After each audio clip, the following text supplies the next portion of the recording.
I grew up in Newark, New Jersey, and in June 1954, I graduated high school. The war had just kind of was on a lull there, the Korean War. So it was time for either me to go in the Army, Air Force, Navy, or something, get the GI Bill. And so I went down to the Navy. I signed papers and all, but I'm 17 years old. And I had to have my father to sign for me. So my father at that time says, you know what, I'm not sure I want you to go in the service. And he says, I'm going to give you this car, but I don't want you to drive it till I put the insurance on it. But that day, I got in the car, went a block away, and hit a parked car while I was leaning over trying to fix the sun visor. And I totaled that car. It ended up totaled when I hit that parked car. But there was two cops behind me. They put me in the car, I'm bleeding, and they took me to the hospital. I had a cut lip, this, chest, and everything.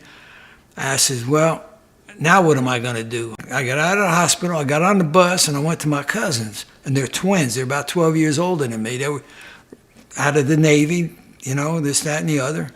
I said to myself, I am in trouble. And I told Jerry and Ralphie was their name, and so about 6 o'clock, here I hear the footsteps coming up the porch there. Bada bing, bada bang, bada boom. And he comes in and he was saying some nice words. This is your dad. Right? This is my father. He says, now you're gone. He says, I'm signing the papers, but you're not going Air Force. You're going, Navy. You're going Air Force. I says, all right, whatever, you know. So I went down, I signed up. August 1954. I was on the bus to Sampson Air Force Base. And for 10 weeks, I was at Sampson Air Force Base in Geneva, New York. And after a few days, we got orders, 6 of us, to go to Bryan Air Force Base. I said, well, where's that at?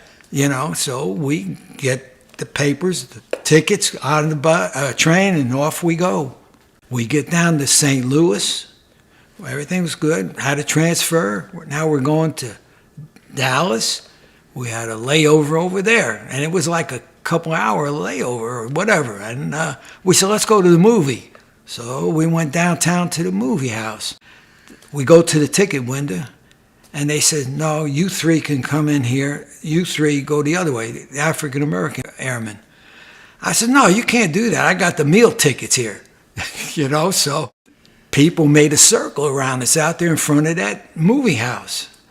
You know, this is during that time, 1954. And the 3 other guys, they said, Tony, we'll see you. And they left. We eventually got on the train and we came to Bryan. Now it's like 9 o'clock at night. At College Station, they had that little depot there by the campus. And we ended up going in there, and you're supposed to call the base. They're going to come pick us up. And we started putting money in the telephone. Up north, you put the money first and talk later. Not here.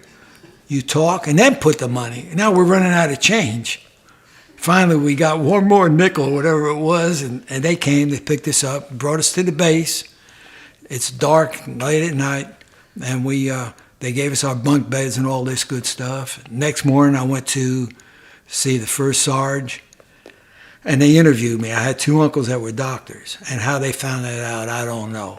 But they said, Airman, how would you like to work in surgery? First thing they did was, Tony, we want you to go down to Ward 1 and pick up a bucket of steam. And so I took off running. I got halfway down the hall, and I said, no, this isn't working.